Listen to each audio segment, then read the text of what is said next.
today's competitive world, logistics and infrastructure can be called the backbone for any business. A major support system it is.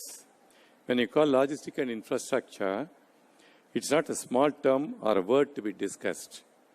It is an ocean where we keep sailing. Infrastructure is everywhere and anywhere. The internet that we use is an infra. This auditorium is an infra. Today, any product or services that reaches our doorstep is only due to the infrastructure and logistics sector's revolution. The evolved sector at very juncture proposes to either solve a problem or make betterment of the current practices. Our panel speakers who are here today with us are renowned domain specialists and highly skilled individuals who keep innovating techniques to serve India smarter. Thank you very much. I'll call upon the first speaker, Mr. Captain Ramanujam, Senior Advisor. I have been in this skill ecosystem for almost 10 years, right from the start. In no state of India does an industry come forward to organize such a kind of a seminar. Governments organize, academic institutions organize, but industry coming forward, like AIMO coming forward and organizing this, it is a fantastic kind of an opportunity. Please do make use of it. So thank you, AIMO, for this wonderful opportunity. I'll start by in my presentation, I'll give 3 examples, and all of you students would fall between this bracket. Nalladurai is from St. Joseph's College, Sri Perumbudur, Computer Science. He joined delivery as a rider, okay, delivery boy. Right now, he's the head, southern region for the entire last mile delivery for delivery, and is earning a 5-figure salary. And if you don't trust me, after this presentation, you can take his mobile number from me. So that is what has, if you've seen right through the yesterday and today, almost all speakers spoke about one thing in common. You must know the domain. Even Mr. Srini, who spoke about fintech, said you must know domain. So domain is the core sector which you're going to join, which you must know. I'll give you another good example now that's coming up. You are all engineers. But now what this industry needs is more bang for buck. Means for one investment, how much can you deliver? For example, now in Cochin port, they ask for quayside crane operators. Quayside cranes are which are next to the ships on the jetty, pick up the container, have to drop it on the vessel. 30 moves you have to do in an hour. Typical salaries are in the region of 1.5 lakhs and above. What they are looking for is engineers who can also do the maintenance of the crane. Once you do that, in 6 months flat, you are assured of a job in the Gulf, which is at 3-4 times the salary. See how the world is changing, user, maintainer. So what used to be, you think that is a crane operator, but the crane operator right now is the key, because the 30 moves per hour brings the revenue to the port. Similarly, forklift. Logistics as a sector is a very horizontal sector. And there's so much of, yesterday one of the speakers said, right now the need is for multi-skilling. And I'm now working on a project. This is for banana export. Tamilnadu, bananas are supposed to be most famous. Produces 4.1 lakh tons. And you know how much is the export per year? 600 tons. Is there a scope? Yes. Why has it not been done? Because multiple stakeholders are involved. Farmer wants to do it, but farmer says, you give me a solution. So what is the solution? That's a logistics company. They say, you bring the banana, I will store it. So you need multiple people. In fact, Mr. Srini was also part of that. About 10 days back, we got together multiple stakeholders, technology providers.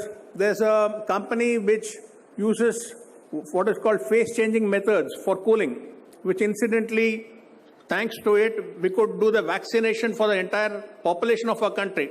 Mobile cold storages are now possible. Similarly, there's a company which now checks the value of a fruit by spectral analysis and tells you, so you know what you're buying is what you're getting is what you're buying. So such technology, there's a company which makes storages out of natural resources, natural fiber like banana, which preserves the life of the product and extends it by over 2.5 times. Varanasi, in fact, incidentally had been there some time back. Carpets they want to export, but the Western countries want the packaging to be reusable. Reusable packaging is a huge kind of a scope for engineers like you. So what I would like to bring out is there's multiple opportunities in this space. Before this, we had heard about the defense sector. Now, defense sector, well, is such a kind of a sector since I come from that background. What you do now in defense will come into commercial application maybe 2-3 decades later even. What you're seeing now is in Toyota Camry, which is a hybrid car now, is nothing but a World War II German U-boat design, 1945. Okay. And what you see now in inverter air conditioners, which is just coming into the market, has been there since 90s on submarines, from where I come from. So what I'm trying to bring out is, you get into a defense sector, which will throw open a huge world for you, which you can then bring it into kind of applications, such as cyber-physical systems. I'll now come to my presentation. I'm just giving you this background because what I heard over yesterday and today. I'll be covering my presentation with these topics as shown. A little bit on the scope of the sector, what is the government's thrust, and what are the emerging tech opportunities, the entrepreneurship, and then what are the attributes. Now, this I'll just take a minute because this is important. What is the scope of this logistics sector? You must know.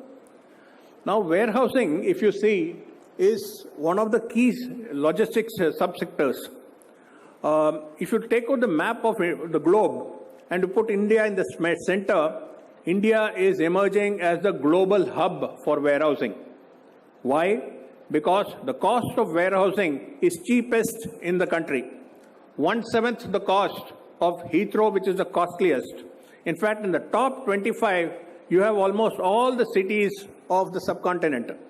Chennai, Bangalore, Pune, Bombay, Hyderabad, all these are within the top 23.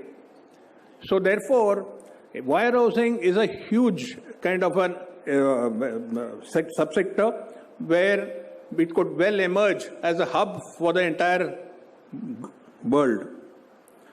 The concept of warehousing has also changed. Gone are the days where in a godown you put some thing there. The longer you put it there, the more the warehouse owner will revenue he'll get. Those days are gone. That is not the nature of business. Now, the number of items that flow through the warehouse is what determines what is going to be the revenue of the warehouse. So, this typical example for example, if there are thousands of you, each of you, even if you order one item, there are 1,000 items which is going through the warehouse. Okay. So imagine lakhs and lakhs of items, SKUs, what are called stock keeping units, flow through the warehouse, and that is what brings in the revenue because the value addition happens now in the warehouse. Now, land transportation is a huge subsector where 60%, in fact, of the cargo that moves in the country is going by road. And the amount of development that's happening on the highways, it is only bound to increase. And you will soon find heavy motor vehicles. So that becomes another area where technology will be needed. Courier and express industry is now a part and parcel. It's an organized sector. You have companies such as DHL, FedEx, and so on, who have now stepped in. There are enough opportunities, especially as entrepreneurs, where you can set up a franchisee office of DHL and so on. E-commerce, I'm sure all of you would have at some point in time bought some item through e-commerce. There's again a huge amount of tech involved, especially in terms of the cataloging, especially in terms of the transport network design and the supply and distribution chain. Cold chain, because of the pandemic, has seen huge development in the last 2 years. It's also given infrastructure status, so you can get credits at much lesser cost of capital. And now it's one of those sectors where there are multiple startups, especially on mobile temperature-controlled storages. Port terminals, ICDs, and container freight stations, given the country subcontinent, 7,500 kilometers of coastline, ports and terminals will continue to play a very important role, and therefore, and are also a lot of, in fact, they were one of the early kind of businesses to work on blockchain. The entire liner traffic, which is now running across the globe, with taking containers from place A to B, it runs on a blockchain kind of a technology now for companies such as Maersk. Now, there is an interesting concept of also coastal economic zones, where close to the vicinity of the port, you can set up an enterprise where you can have the benefit of import and export. So this is something which you can explore, where there is a lot of tax breaks that you get. Inland waterways and marine services is now, right now, the country is focusing on the National Waterway 1 and 2, and now even exports are happening. So there again, there's a scope for even in design in areas such as shipbuilding, and also one area which has not been touched upon since yesterday and today is in the area of maintenance of equipment.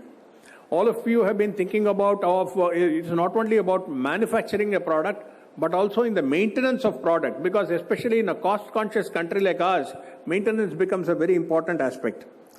Air cargo terminals and air freight stations is another subsector dependent heavily on the cargo. Because of the COVID, the passenger traffic has come down.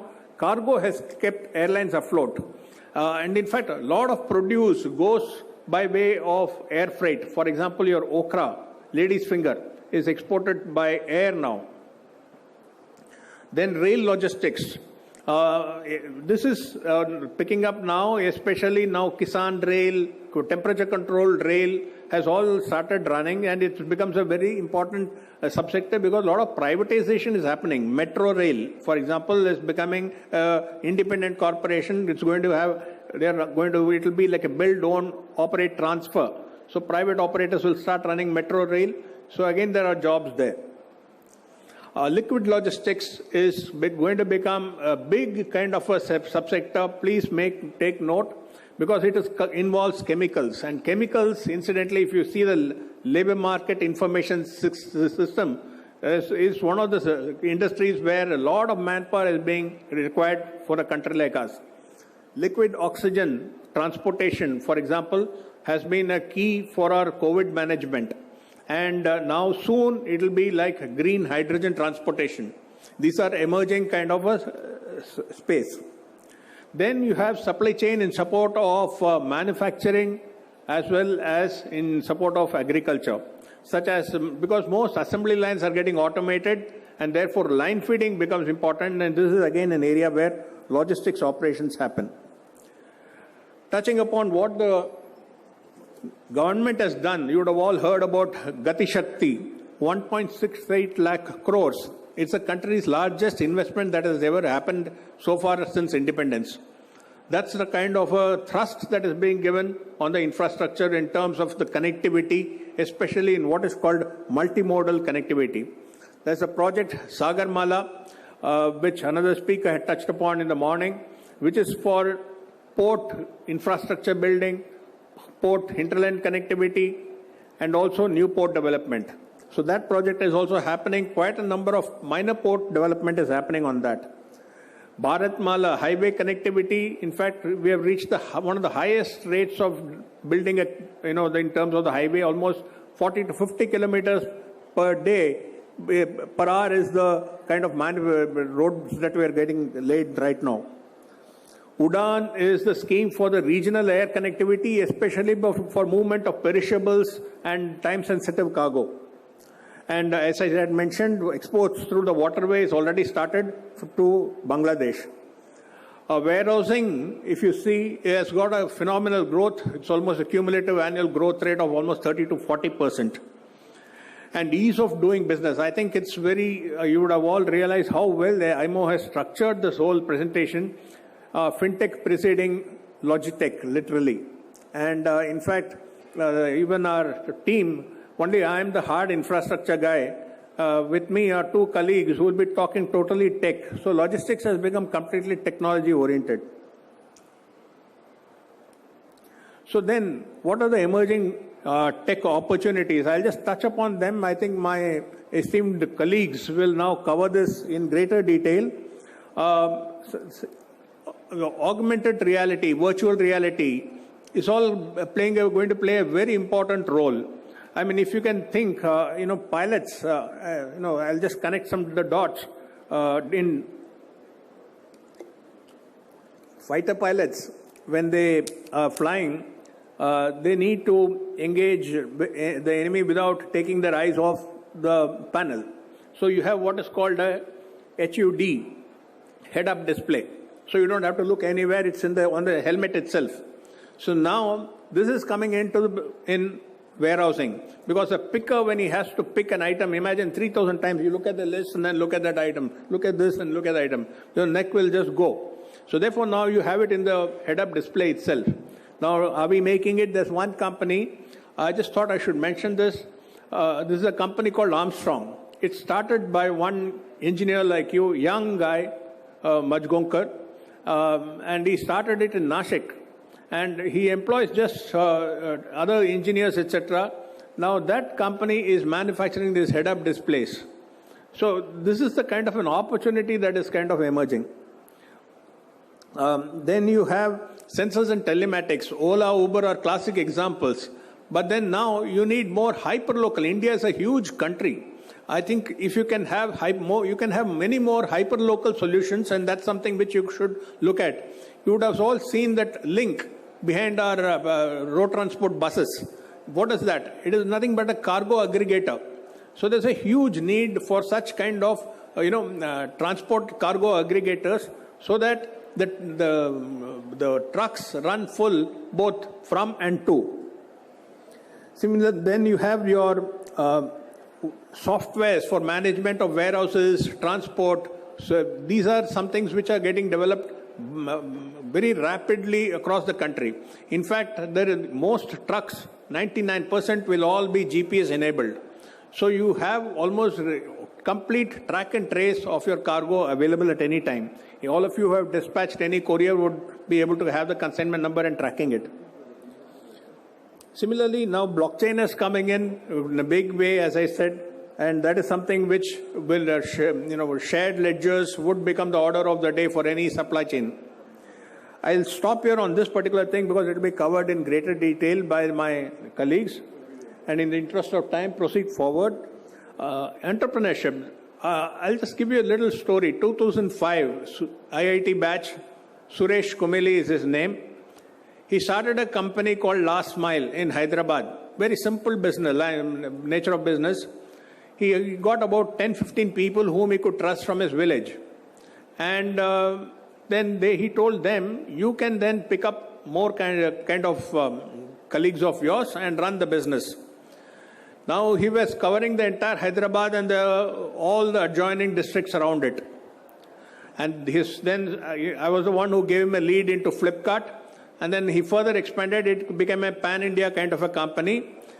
Now he has sold that company to Delivery for 50 crores. 2015 he started it. By 2020 he has sold it to Delivery for 50 crores. Nothing, no great capital required. Just a little bit of initiative and good kind of IT management. So if you see now, amongst all the unicorns, 25 out of 94 are in the logistics kind of a space. And this is basically because this sector has been a very low barrier to entry. 98% are small, micro, small, medium enterprises, freight forwarding, custom brokers, and so on. The main thing in all this is the ability to, yesterday again, one of the speakers said, ability to identify a problem and solve it, and that becomes the key. And as I mentioned, warehousing and last mile delivery, they are the biggest pain points. If you can give a solution there, it'll be very, very necessary. And what are the attributes needed? This is the last slide. I think what is existing right now is the inability of the personnel right now to understand the changing environment. And that's where you come in. There's enough opportunity in this. You should have the ability to use the software that are available and a little bit on the data analytics. And I think all speakers have mentioned soft skills is the need of the day. I will, before I conclude, with another example, as I had mentioned, Ilango in 2010, I met him in one of the tsunami relief kind of a job mela. He had lost both his parents. He was a 5th class pass, I think. And he came, just in a torn banian and a shorts, without even a footwear. And we said, can we employ him? So we said, yes, we'll take him for training. He came from the Irula community, which catch snakes, the Irula community. So we trained him in welding. And I spoke with Sundaram Fasteners and got him a job there for 13,000 rupees. We trained him as a MIG welder. In 6 months flat, he came back to me and said, sir, I got an increment of 5,000 rupees. Last I heard, he was earning somewhere upwards of 30,000 rupees. What does it mean? Everybody, all of us, have some inherent skills, genetically acquired. Just think on those lines. I'm sure each of you will have some skill which is very unique. Leverage on that. I'm sure you'll have the best in your life. And finally, as all of us we need luck. So wish you all the very best of luck. Thank you.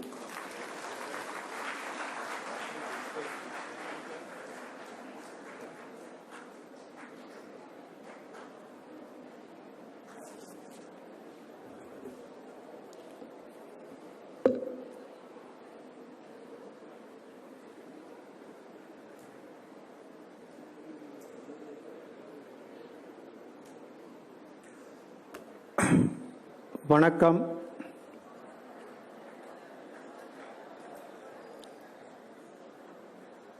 இந்த மாபெரும் மேடையில் திரு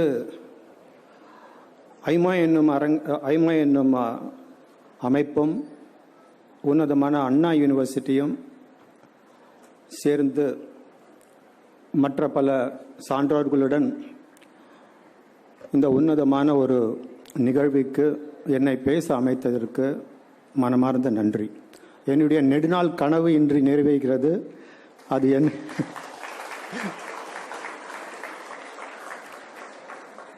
It's a pleasure and privilege to be here. I will make it very quick. Just wanted to ask one question before I start the conversation. Who are my customers for this next 5 minutes or 7 minutes? Who are my customers? Loudly. Yes. If you have understood that you are all customers for my session here for the next 7-8 minutes, we have understood logistics. That is the way the entire paradigm shift has been happening in the logistics industry.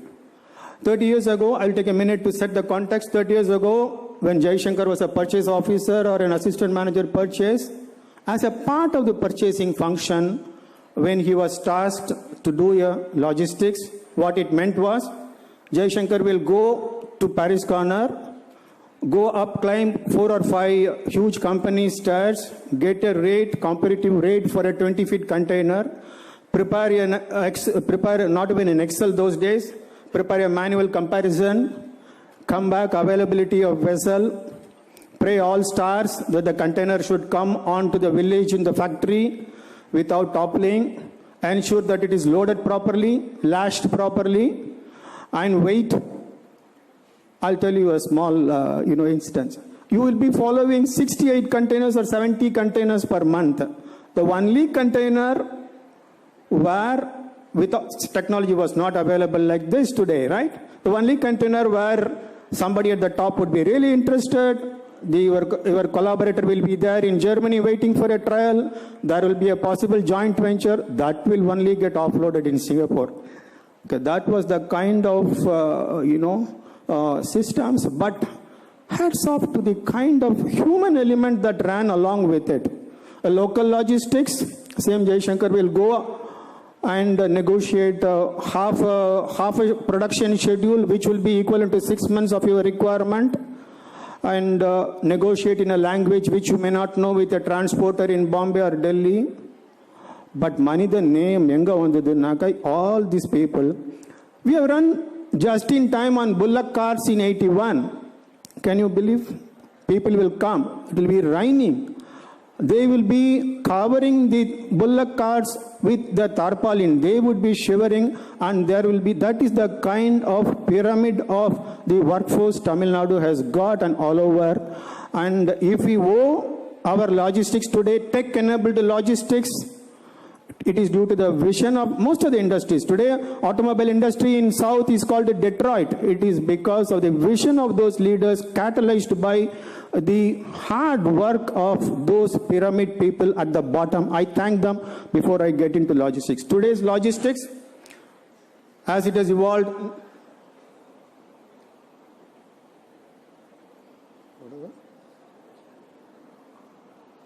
today's logistics is very different, Completely, there is a paradigm shift, there is a change. Especially here comes COVID. People attach different meanings to logistics. Yeah, this one.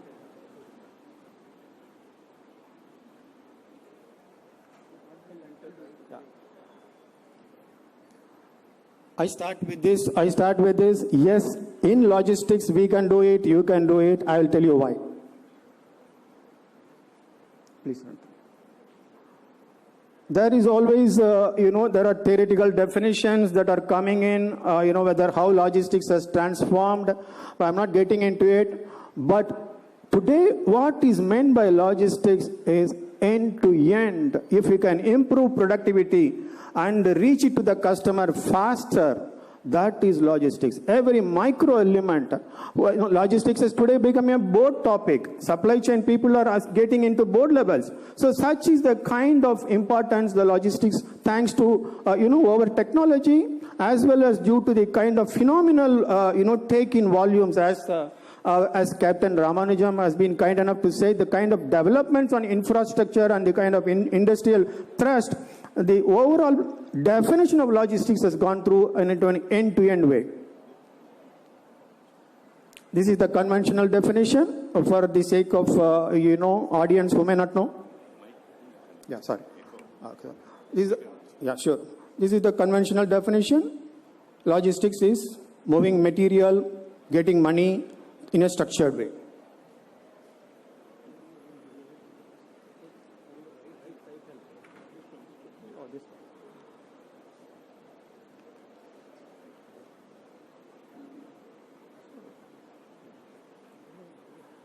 All the industries, there are so many industries that, industrialists were speaking here. But if one industry runs through across all the industries, it is logistics industries, as it is now reshaped into supply chain. People call it as logistics, logitech, completely evolved into supply chain. But any industry, you name any industry, there is a dependence on logistics combined, which is getting catalyzed by the functional knowledge, thanks to technology now. I just want to pass here in agriculture, we had the opportunity, Dr. Rajaram is here. Just about 2 months ago, few of the young engineers like you, no technology. They just developed a simple mechanism, a mechanical item where productivity of onion went by 40%. Human element, labor was relieved and they were upskilled. Any technology, I want to leave it to these youngsters here. This is a fundamental principle as I have been, traveling through. Any technology that increases the value of, human society in terms of relieving the mundane jobs, that is where we should park ourselves for jobs. This is history how logistics became into various two milestones I would like to pass with you. One is pallets and other is the barcode. Subsequently, so many things happened. Now things are happening in such a rapid space. Please. This is a conventional way we see an organization. But everywhere you see technology has taken over.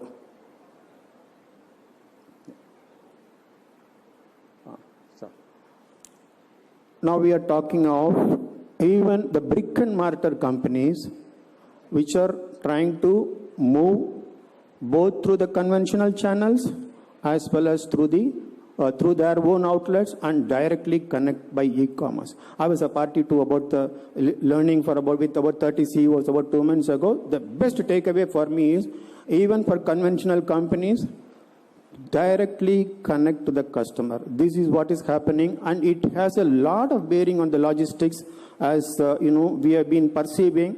Most of the companies are parallelly doing, and some of them, of course, full-fledged e-commerce companies are there, but most of the manufacturing companies, it is heartening to know there's quite a lot of innovation in terms of logistics, because now the term logistics for your company, now the term logistics is anything that you do from end to end. Any value addition in terms of meeting the deliverables to the customer faster is supposed to be a logistics improvement. I'm just picking up from where Captain Ramanujam left. 60% of the time of human activity goes into warehouse. This is where most of the tech is taking place. That is why Amazon's, my next colleague will speak, they spend millions of dollars in terms of improving productivity and relieving human fatigue on picking up the right item. Please.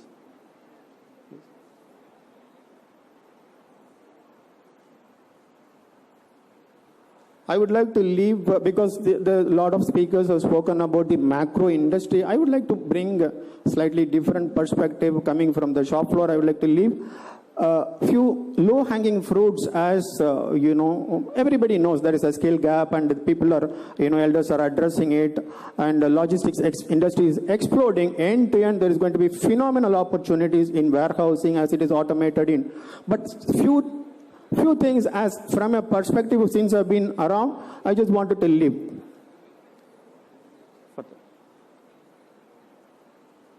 Further.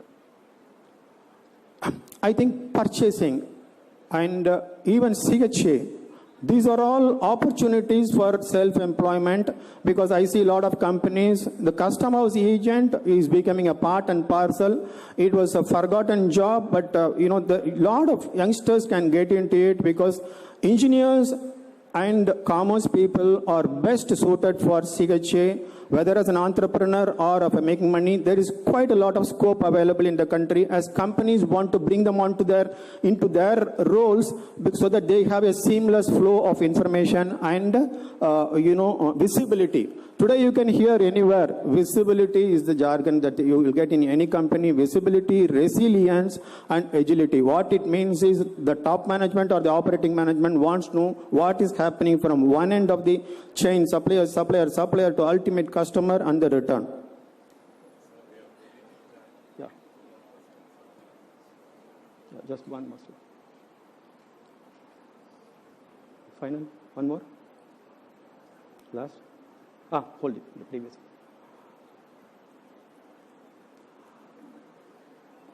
These are the few, low-hanging fruits. In fact, I picked up this jargon from youngsters like you. Low-hanging fruits means, as you are positioning yourself, you can try all of them. so that you have some multiple streams of income. India, globally, and in India, there is going to be multi-skilling is going to be the order of the day. I very firmly believe, having, been talking to people, the workforce will become multi-skilled because there is so much of convergence and explosion of technologies happening. It is in our interest, it is in our being prudent. We always should have, the ability to do multi-skilling.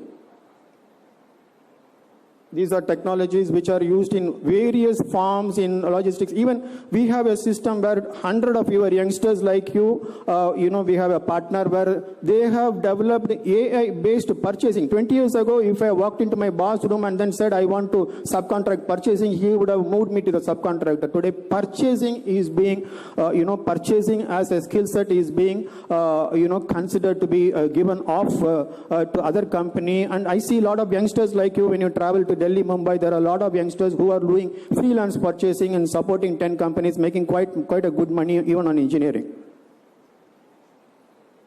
These are skills. I'm not going to take time because I'm running out of time.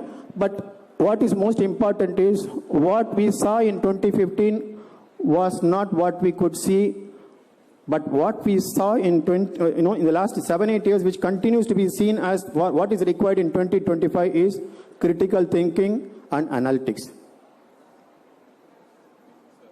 Thank you very much. I have a few more slides, but the main, 3 things I would like to leave with youngsters with you. Of course, I wish you all the very best in your career or in entrepreneurs, but 3 things are: continuous learning is going to take you. Continuous learning is going to be the order of the day. Multi-skilling will provide you ample opportunities for self-development and for contribution to society, and creativity and analytical ability. You all have it in plenty. I wish you all the very best. Thank you for the opportunity.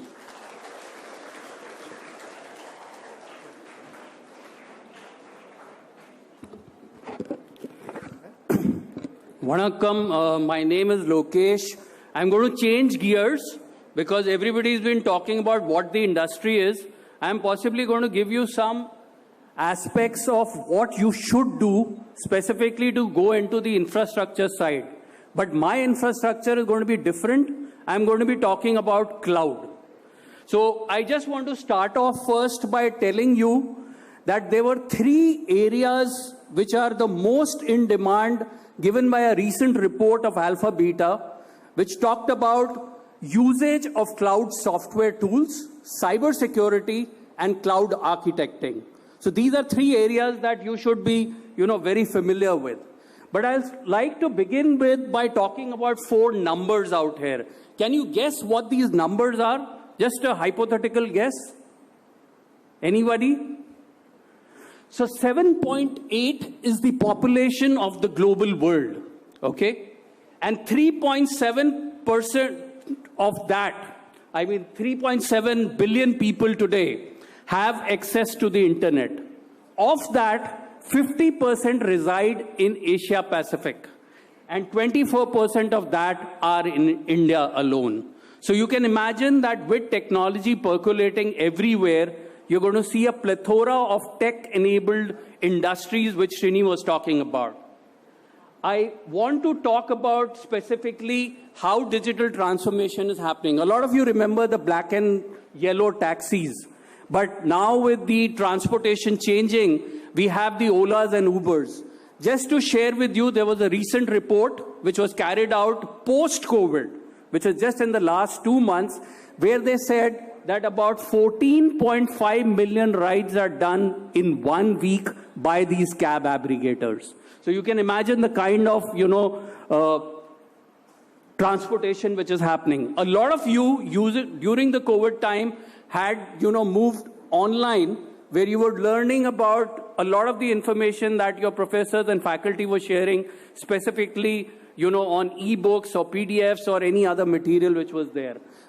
You would realize that while print books still have about 60% of the market, you will see in the next 2 to 3 years that transitioning down, and the expectation is that by the next 4 to 5 years, only about 30% is going to remain in print. Rest all is going to become electronic. We had a very wonderful fintech session. So you are aware that today even a auto wala or a rickshaw wala is going to take, some kind of e-payment. Just to give you the numbers, the entire digital stack which happened in 2021 was about $3 billion, the entire transaction stack. And the expectation is in the next 10 years, it's going to go up to 1 trillion. So you can imagine that everything is becoming, I would say, with the help of digitization, everything is going to be changing. Now, I'll talk about something out here. Are you aware that today, in the IT sector, there are about 4.4 million professionals. Out of the 4.4 million professionals, about 2 million are in the enabled services, the BPOs, KPOs, LPOs, etc. But the remaining 2.4 are still in the core IT sector. Out of that 2.4, barely about 6 lakh are operating in cloud. The actual demand is about 8 lakhs. And in the next 3 years, this is going to grow up by about 3x. And you'll see a shortfall of almost about 8 lakh cloud professionals. So moral of the story is you need to learn cloud because cloud is omnipresent right now. And you will also see that earlier, I would say 10 years back, the role of IT was, somebody will do system admin, somebody will give a password, somebody will do everything. But now IT or the CIO has got a table on the seat along with the CEOs and the CFOs. And if you look at the kind of jobs which are happening in cloud, if you talk today to a Naukri.com or an Indeed.com or a Monster.com, the minimum number of jobs you will see in cloud would be somewhere between 60 to 70,000 at any given day. Even for freshers, it is between 200 to 300 at any given day. So you can imagine that, people with cloud experience are going to find jobs very, very easily. Now, what exactly is cloud? For people who don't know about that, any information which is on demand, which can be retrieved from the net, and you pay as you go. That is basically cloud computing. Give you a simple example. During your admission time, your college server generally crashes, or during your exam time, your college server generally crashes. What is the reason? The reason is they don't have a distributed load. But if you put it on the cloud, it is available and you can scale as you go. That is the biggest advantage. And when you want to scale down, you will pay only for what you have used. So cloud is here to stay, is what I want to share with you. Now, we offer different programs for you, and that is the reason I said my track is going to be slightly different, where I'm going to give you inputs of what you need to do. So first of all, there are 3 different programs that we run, and I would recommend all of you to go through these programs and see what is applicable for you. The first one is like an online, platform where you can go, enroll, and go ahead and take up all the courses that you may want to do so. It just requires an email, your Hotmail, Gmail will suffice. You don't need to give any credit card number, nothing. Everything is free of cost. Okay? So you go in and do that. The second one are where you have about 500 digital skill courses. So you can go ahead and do that. And the third one is primarily meant for educational institutions. In the next 3 minutes, I'm going to talk about each of them and end my presentation. So the first one, the site is out there, awseducate.com. You want to learn about cloud, you want to learn about machine learning, you want to learn about IoT, you want to learn about simulated racing. You can do all of that and earn badges along with that. So that is a very critical element for you. Just to give you a look and feel, it also has a job board where you can go and, post completing the course, go and put your CV out there and get jobs for that. So this is the look and feel where you can go in and take up the various courses. There are foundational courses, there are intermediate courses, and there are advanced courses. So you can go ahead and do that.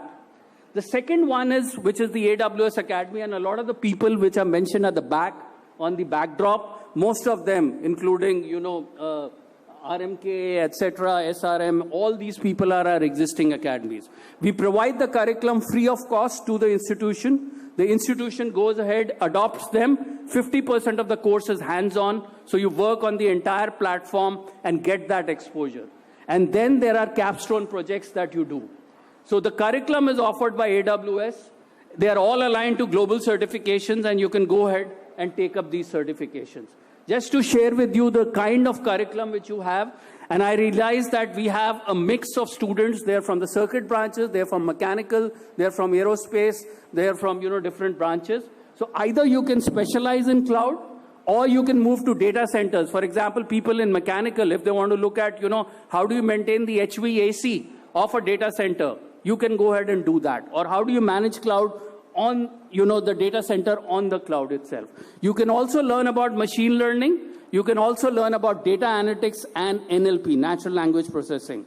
Or you can go in the advanced courses which are related to specialization in cloud. If you don't want to go ahead and do a regular course, then you also have the option of doing hands-on labs, which are sandbox environments where, as a faculty, you can give a project and the students can go through the various projects that they may have. Just to share with you, every student who completes the course gets access to badges. And these badges are now recognized internationally as well as within India, along with the major GSIs. GSI stands for Global System Integrators, what we call as the Twitch companies. Tata, Wipro, Infosys, Cognizant, HCL, etc.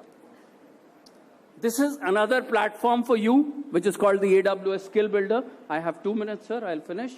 Where you can go, and the link is given below. You can go ahead and enroll for these courses. There are predominantly about 500 courses that you can do. So build your skill sets around that. I would also like to, give you some input that if you want to learn through a gaming process, you want to learn as you progress doing a game, this is another avenue for you called the Cloud Quest. So you will learn about the nuances of cloud while you play a game. So I will just like to, talk about the kind of companies that recruit, and you can see majority of the system integrators are there, and even the smaller companies. So what are the jobs which are available out here? You can get into troubleshooting and operations, you can get into designing, you can get into architecting, or you can get into pre-sales, which is more from a consulting side, where the kinds of Deloitte, PwC, etc. recruit you. Finally, I would just like to say and give you 3 lessons. Number 1, money is important, but it is not everything. Otherwise, Dhoni and Tendulkar would have stopped playing cricket, right when they had earned that money. Number 2, it is not an overnight success. I don't know how many of you know that Jeff Bezos, the owner of Amazon, took about 7 years before he started becoming successful. And number 3 is learn, unlearn, and relearn. Thank you very much. And if there are any questions, we'll take it later. Thank you very much. All the renowned speakers, particularly in this large area of infrastructure and logistics, we have to contain within a time frame. I'm sorry for that, but definitely the message has gone to our student community, and the information is very, very valuable. Thank you.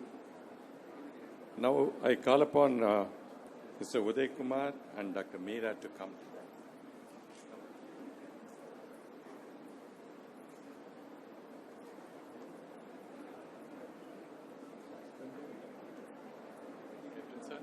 Thank you very much.